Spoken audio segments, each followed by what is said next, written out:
네, 할렐루야.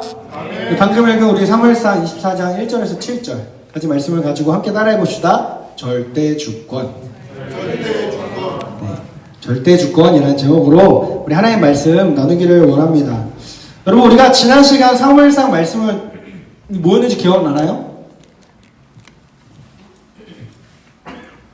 골리앗과 다윗에 대한 이야기를 나누었습니다. 여러분, 골리앗과의 전투에서 승리한 다윗은 이스라엘 백성에게 인정과 사랑을 많이 받게 돼요. 그래서 그때 나온 유명한 말이 있죠. 사울이 죽인 자는 천천히요, 다윗은 만만히로다 라는 말이 있어요. 그런데 이스라엘의 왕이었던 사울의 입장에서 이 말을 들었을 때 기분이 좋았을까요? 안 좋았을까요? 당연히 좋지 않았겠죠. 그때부터 다윗을 시샘하고 다윗을 어렵게 하는 포지션으로 사울이 바뀌게 됩니다. 실제로 골리앗과의 전투 이후 사울은 본격적으로 다윗을 견제하기 시작해요. 이때부터 다윗은 사울로부터 생명의 위협을 느끼며 쫓기면 쫓기는 신세가 됩니다. 그러다 어느 날 사울은요, 10이라는 광야가 있어요. 10이라는 이름의 광야, 10 광야에 살고 있는 10 사람들의 도움을 받아 점차 다윗을 포위하고 있는 상황 가운데 놓이게 되었습니다. 이제 다윗은 더 이상 피할 곳이 없었고 영락없이 사울의 군대에게 발각될 위기 가운데, 그 절체절명의 위기 가운데 놓여 있었는데 바로 그 순간 사울로부터 한 전령이 오게 돼요.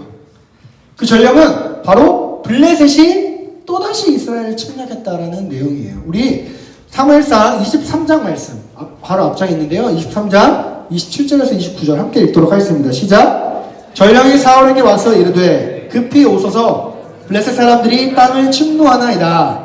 이에 사울이 다윗 뒤쫓기를 그치고 돌아와 블레셋 사람들을 치러 갔으므로 그곳을 셀라 하만 은곳이라 칭하니라. 다윗이 거기서 올라가서 엔기대 요새에 머무니라. 아멘. 이 소식을 들은 사울은요, 왕이시여, 지금 그 골리앗이 있는 그 블레셋이 다시 우리 이스라엘을 침략했습니다. 전령을 들은 사울은 다윗을 쫓는 것을 멈추고 그 블레셋이 있는 곳을 향해 돌아가게 됩니다. 그렇게 다윗은요, 블레셋의 갑작스러운 침략으로 인해 잠시 숨을 돌릴 수 있었고, 그가 그때 머문 곳이 어디예요? 엔게디 요새라는 곳입니다. 이 엔게디 요새는요, 사해라는 곳이 있어요. 사해라는 곳에 바로 왼쪽에 있는 지역인데, 그곳에는 큰 샘, 오아시스가 있었다 그래요. 그 오아시스가 있다 보니 식량과 식수를 공급받는데 굉장히 좋은 조건이었습니다. 사울로부터 도망다니는 다윗의 입장에서 볼 때 이 엔게디는 최적의 피난처였다는 것입니다. 오랜 기간 사울로부터 도망다녀야 했던 그 다윗의 절체절명의 위기 순간에 블레셋으로 하여금 이스라엘을 침략하게 하셨습니다. 그리고 사울이 블레셋을 상대하는 기간 동안 다윗은 그 엔게디 요새에서 머물게 되었습니다. 여러분, 오늘 본문은요, 바로 이런 배경 속에서 일어난 한 가지 사건을 다룬 말씀입니다. 이걸 설명하기 위해서 배경을 설명한 거예요, 강사님이. 그렇게 사울의 견제와 위협으로부터 도망다녀야 했던 다윗은 엔게디라는 곳에 머물게 되었습니다. 하나님은요, 최적의 시간에 개입하셔서 사울의 군대를 블레셋으로 향하게 하셨어요. 그리고 최적의 장소로 다윗을 인도하셨습니다. 그동안 도망다니면서 피폐해졌을 다윗을 하나님은요, 최적의 장소에서 먹이시고 입히셨다는 거예요. 여러분, 우리가 믿는 하나님은요, 우리가 인생의 고난을 만날 때 우리를 아주 내버려 두지 않으십니다. 인생의 문제로 지쳐 쓰러질 위기 가운 속에서 하나님은 우리에게 그 위기를 이겨낼 수 있는 상황과 환경을 마련해 주실 뿐만 아니라 그 상황을 우리가 극복할 수 있는 힘을 얻도록 쉼을 허락하신다는 거예요. 다윗에게는요, 엔게디 요새가 바로 그런 곳이었다는 거예요. 그런데요, 여러분, 살다 보면요, 이런 쉼은요, 길지 않습니다. 그런 휴식과 재충전의 시간이 오래되었으면 좋겠지만 현실은 그렇지 않습니다. 오늘 본문 1절 말씀을 보면요, 블레셋을 상대하러 갔던 사울이 다시 그의 군대를 돌이켜 누구를 쫓아왔어요? 다윗을 쫓아왔어요. 1절 강사님 읽어줄게요. 사울이 블레셋 사람을 쫓다가 돌아오매 어떤 사람이 그에게 말하여 이르되 보소서 다윗이 엔게디 광야에 있더이다 하니. 그렇게 엔게디에서 쉼을 갖고 있던 다윗은 사울을 피해 도망다녀야 할 준비를 다시 해야 될 상황 가운데 놓여있게 되었다는 것입니다. 우리 2절 말씀을 함께 다 같이 읽도록 하겠습니다. 우리 오늘 본문 말씀 2절 시작. 사울이 온 사람의 택한 사람 3,000명을 거느리고 다윗과 그 사람들을 찾으러 들선밀림소 바위로 갈새. 아멘. 그렇게 다윗을 쫓기 위해 돌아온 사울은요, 몇 명의 군대를 가져왔대요? 3,000명의 군대를 이끌고 왔대요. 그런데 여기 사무엘상 23장 이제 13절에 보면요, 다윗과 함께 따라다니는 사람들이 몇 명이었냐면 600명이었어요. 자, 600명 대 3,000명이면 몇 배예요? 5배죠. 여러분, 사울의 군대는 정규 군대였습니다. 나라를 지키는 국방을 담당하는 정규 군대였어요.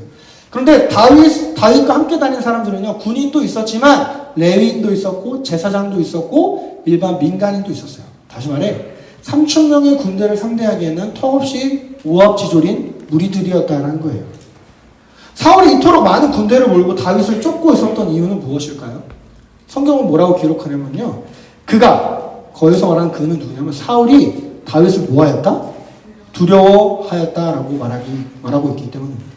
그리고 성경은요, 사울이 다윗을 두려워한 이유에 대해서 하나님께서 사울을 떠나시고 사울을 떠난 하나님께서 누구와 함께 계셨다? 다윗과 함께 계셨기 때문이라고 성경은 기록하고 있어요. 그 말씀이 바로 사무엘상 18장 12절 말씀입니다. 우리 함께 읽도록 하겠습니다. 여호와께서 사울을 떠나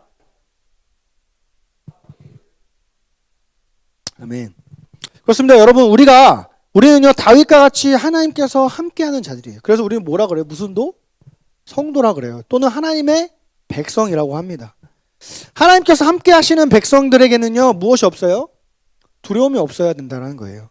성도에게는 두려움이 있다면 그것은 오직 누구를 향한 두려움이어야 된다? 하나님을 향한 두려움이어야 된다. 이걸 어려운 말로 경외심이라고 하는 겁니다. 오히려 세상은요, 하나님이 함께 하시는 그 성도들을 두려워합니다. 이것이 성도의 삶이어야 한다라는 거예요. 우리 이사야 41장 10절 말씀에 보면요, 두려워하지 말라, 내가 너와 함께함이니라. 놀라지 말라, 나는 내 하나님이 됨이라. 내가 너를 굳세게 하리라. 참으로 너를 도와주리라. 참으로 나의 의로운 무슨 손으로? 의로운 오른손으로 너를 붙들리라. 여러분, 우리가 세상이 우리를 두려워하고 우리가 세상을 두려워하지 않을 수 있는 이유는요, 누가 우리를 붙들고 계세요? 하나님께서. 무슨 손으로? 공의로운 의로운 손으로 우리를 붙들고 계신다는 거예요. 그래서 주님께서 뭐라 하세요? 두려워하지 말라. 여러분, 혹시 두려움 가운데 있습니까? 이 말씀 붙들고 기도하세요. 두려움아 떠나가라. 예수 그리스도 이름으로 명하노니 두려움은 떠나가라. 나는 하나님의 자녀야. 왕 나는 왕자다. 하나님 나라의 왕자예요. 우리는. 왕이 두려움이 있습니까? 왕자가 두려움이 있을까요? 세상 무서울 게 있을까요? 두바이 저 왕자들 봐. 무서울 게 있나요? 없잖아요. 하나님 나라의 왕자들은 더 무서울 게 없어야 된다는 거예요, 여러분. 왜? 우리 영원한 왕이신 하나님이 자신의 의로운 손으로 우리를 붙들고 계시기 때문에. 그 하나님, 우리가 믿는 하나님이라는 거예요. 그렇다 보니 하나님과 함께 하심이 없는 무리들 입장에서 볼 때 우리는 두려운 존재라는 거예요. 이처럼 하나님은요, 하나님과 동행하는 자들의 삶을 통해서 자신의 뜻을 이루어 가십니다. 사방이 가로막힌 것 같은 상황 속에서도요, 하나님은요, 길을 내시고 모두가 불가능하다고 말하는 상황 속에서도 하나님은요, 강을 내신다는 거예요. 우리 사무엘상 24장 3절 말씀, 오늘 본문이죠. 3절 함께 읽도록 하겠습니다. 길가 양의 무리에 이른즉 굴이 있는지라 사울이 뒤를 보러 들어가니라. 다윗과 그의 사람들이 그 굴 깊은 곳에 있더니. 지금 다윗은요, 엔게디 광야에 있는 어느 굴 속에 숨어 있었어요. 그런데 자신을 죽이려고 쫓고 있던 사울이 뭐라고 말해요? 볼일을 보러 다윗이 숨고 있는 그 굴에, 그 수많은, 거의 가보진 않았지만 그 굴에, 그 사막에 굴이 수많은 굴이 있대요. 그 수많은 굴 가운데 하필이면 골라도 다윗이 숨어 있는 그 굴에 사울이 볼일을 보러 지금 들어갔다라고 성경 기록하고 있어요. 여러분, 이것이 성경이 재미있는 이유입니다. 그리고 하나님의 섭리를 여기서 느낄 수 있는 부분이라는 거예요. 하고 많은 것 중에 그 굴, 그리고 볼일을 보러. 볼일을 보면 움직일 수 있어 없어? 볼일을 보는 순간에 꼼짝없이 움직일 수 없어요. 그런 최고의 순간을 하나님께서 만들어 주신다는 거예요. 누구에게? 다윗에게. 다윗의 입장에서 이 순간은 자신의 목숨을 노리는 자에게 복수할 수 있는 절호의 기회였습니다. 만약 여러분들이 다윗이라면 어떻게 할까요? 그 볼일을 보고 있는 그 사울의 목을 땄겠죠. 강무사님 땄을 것 같아. 믿음이 연약해가지고. 어쭈 내가 너 때문에 몇 년을 개고생했는데 죽어봐라 이렇게 하면 죽였을 것 같아요. 그리고 내가 사울의 목을 땄다 하면서 내가 이스라엘 왕이 됐을 것 같아요. 믿음이 연약한 고백이죠. 아마 대부분 이런 강수사님과 같은 고백과 혹은 한 번이라도 그런 상상을 했을 것 같아요. 그러나 다윗은 그러했을까요? 그러지 않았을까요? 그러지 않았다고 오늘 본문 말씀을 기록하고 있어요. 우리 4절 말씀 함께 읽도록 하겠습니다. 본문 말씀 4절 시작. 다윗이 사람들이 이르되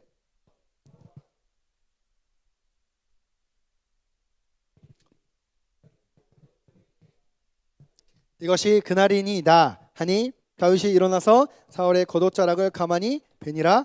아멘. 다윗은요 사울을 죽이지 않고 그의 겉옷자락만 베었다라고 성경은 기록하고 있어요. 물론 다윗을 따르던 사람들은요 다윗에게 왕이시여 다윗이여 지금 사울을 처리하기 가장 절호의 기회입니다. 하나님께서 원수를 심판한다 하셨는데 지금이 바로 그때입니다 라는 말로 다윗에게 다윗을 설득하고 있는 장면이 오늘 본문 말씀에 나와 있는 거예요. 더 나아가 그들은 하나님께서 원수를 갚는 그것을 허락하신다 하셨는데 그때가 바로 이때입니다. 그러나 결론적으로 다윗은요 사울을 죽였을까요? 안 죽였을까요? 죽이지 않고 무엇만 배웠대요? 그의 볼일을 보고 있는 그의 겉옷만을 잘랐다 기록하고 있습니다. 다윗의 이런 모습은요 오늘날 살아가는 우리에게 많은 것을 생각하게 합니다. 우리는요 이미 하나님께서 사울을 버리신 것을 다 알고 있죠.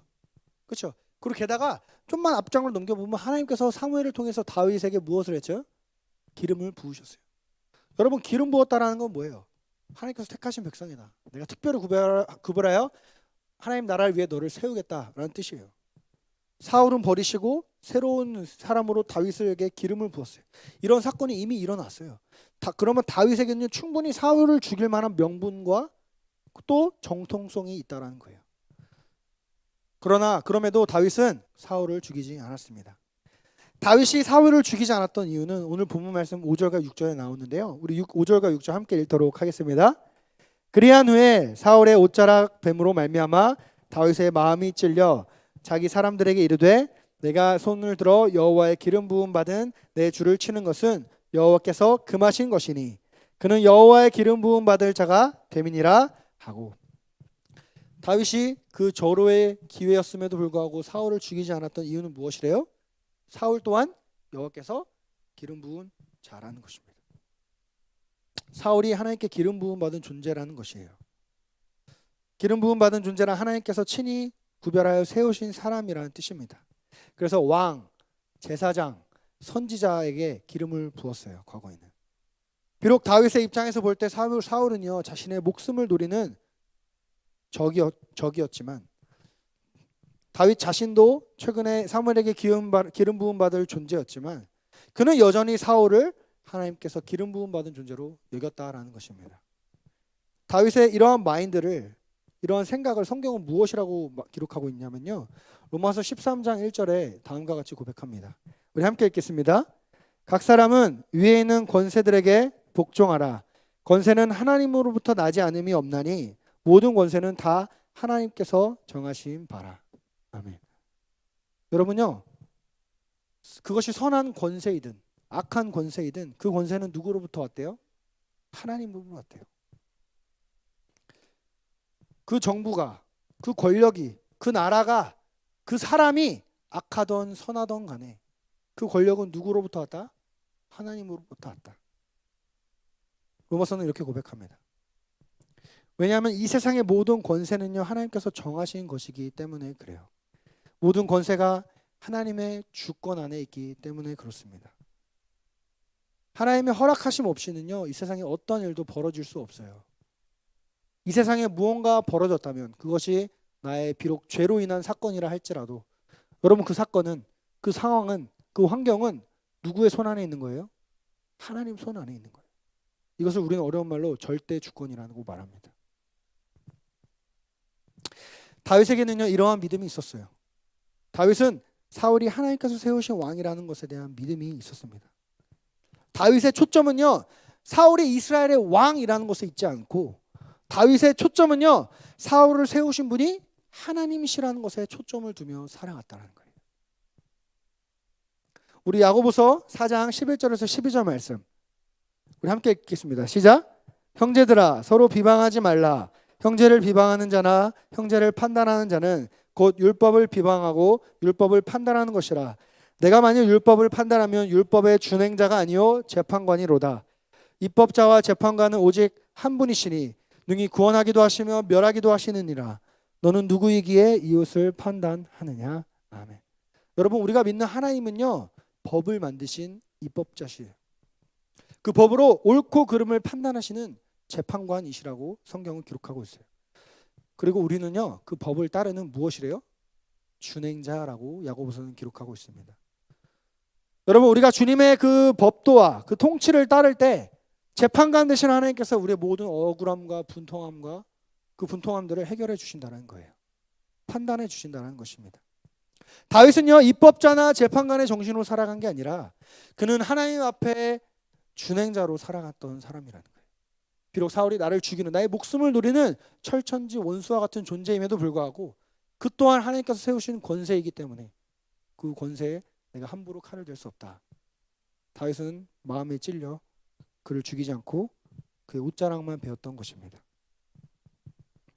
이러한 신앙, 우리 신학적으로 모른다 그랬죠? 하나님의 절대 주권.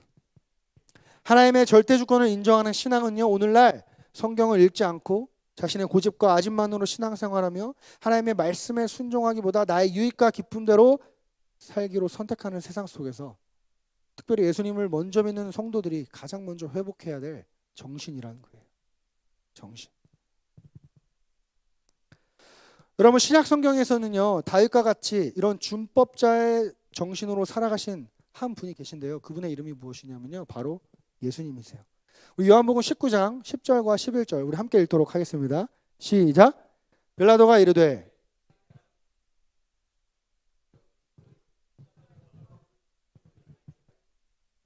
예수께서 대답하시되 위에서 주지 아니하셨더라면 나를 해할 권한도 없었으리니 그러므로 나를 내게 넘겨준 자의 죄는 더 크다 하시니라. 아멘.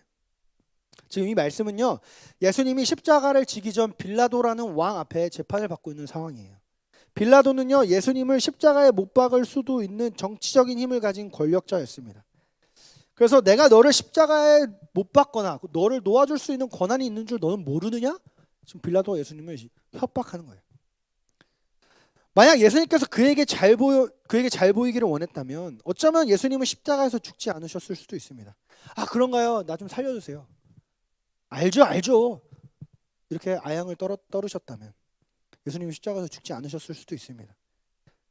그러나 그런 빌라도 앞에 우리 예수님은 빌라도의 그 권한, 너 나를 십자가에 못 박을 수도 있고 풀어줄 수도 있는 그 권한이 하늘로부터 온 줄 너는 모르느냐?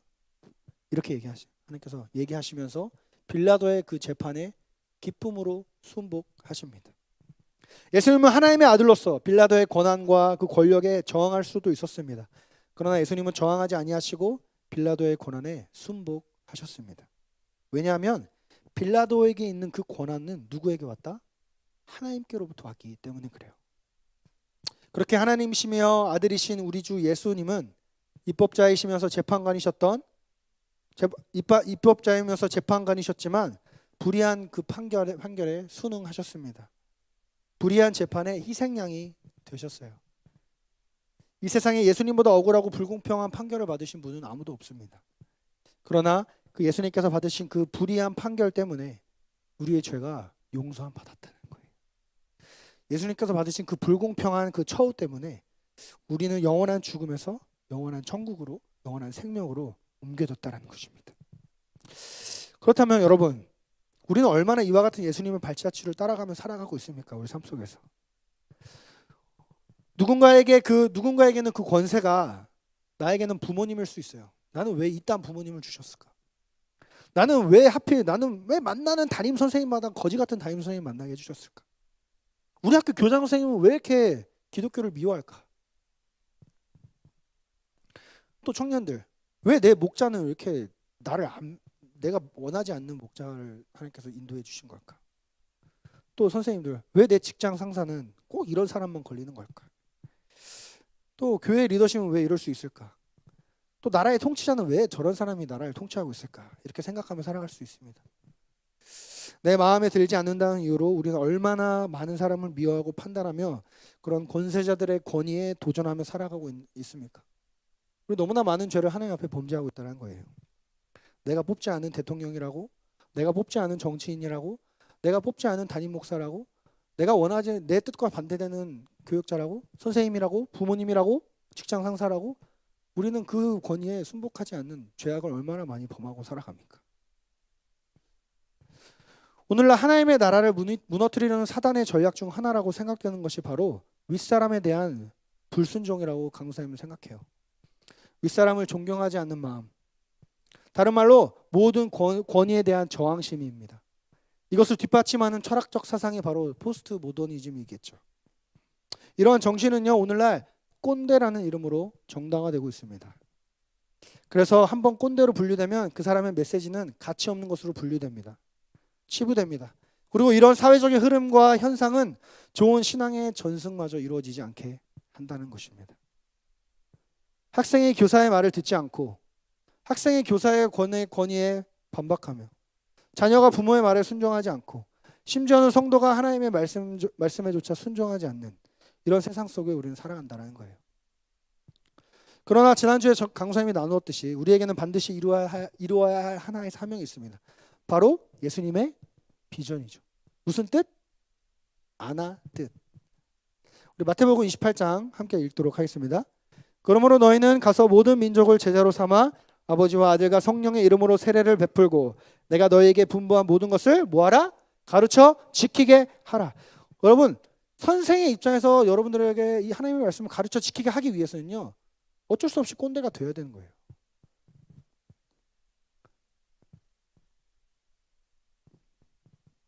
예수님께서는 이 사명을 우리에게 명령하실 때 내가 너희들에게 알려준 것을 너희도 다른 누군가에게, 또 다른 디모데에게 가르치고 지키도록 하라 말씀하셨습니다. 우리가 이 명령을 따르기 위해서는 신명기의 말씀과 같이 하나님의 말씀과 성경의 정신을 전수하고 교육해야 합니다. 신명기 6장 6절에서 9절 말씀. 오늘 내가 내게 명령하는 이 말씀을 너는 무엇에 새기고 마음에 새기고 내 자녀에게 부지런히 가르치며 집에 앉아있을 때든지 길에 갈 때든지 누워있을 때든지 일어날 때든지 이 말씀을 뭐하며? 강론하며 오늘날로 강해 설교하며 라는 뜻이에요.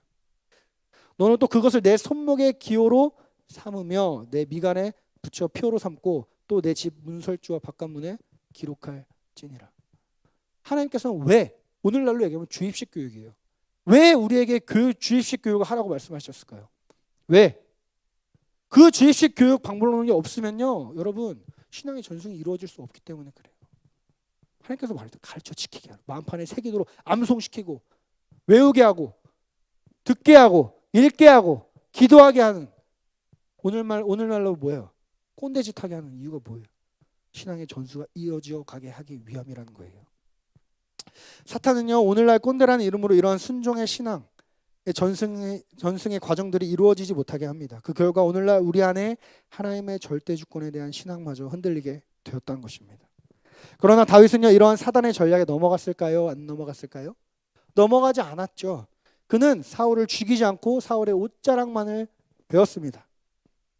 그는 하나님을 향한 절대 주권의 믿음을 가졌기 때문입니다. 그리고 거기서 멈추지 않았어요.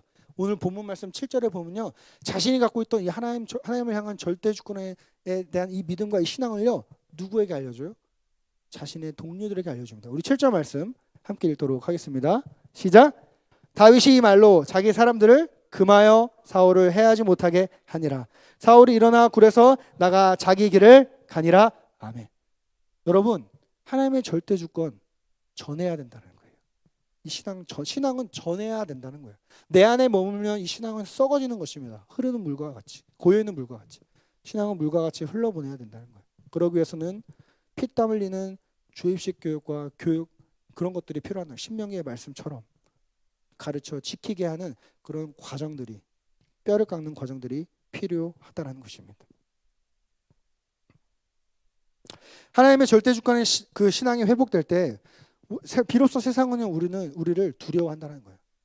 여러분, 하나님의 절대 주권에 있는 사람이 죽음 앞에 두려워하지 않을 수 있는 거예요. 왜? 하나님께서 내가 죽음의 위기 앞에 처해 있는 이 상황도 하나님께서 허락하셨구나. 할렐루야. 나의 이 죽음을 기뻐 받아 주시옵소서. 하나님께서 가장 기뻐 받으시는 죽음은요, 순교의 죽음이에요. 하나님을 위해 전도하다 죽는 것.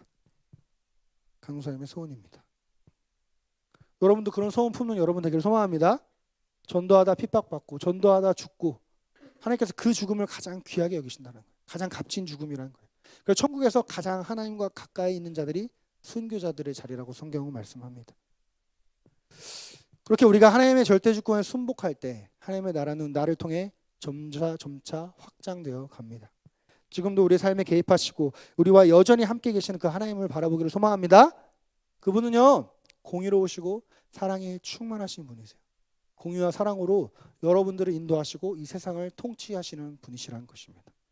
우리를 만드시고 우리를 통치하시고 우리를 다스리시는 그 하나님을 향한 절대 주권을 더욱더 견고히 함으로 여러분들을 통해서 하나님의 나라가 확장되는 것을 보는 모든 믿음의 발걸음들 되기를 주님의 이름으로 축복합니다. 아멘. 우리 예수 하나님의 공의 한 번 더 찬양하고 우리 기도하며 나아가도록 하시겠습니다.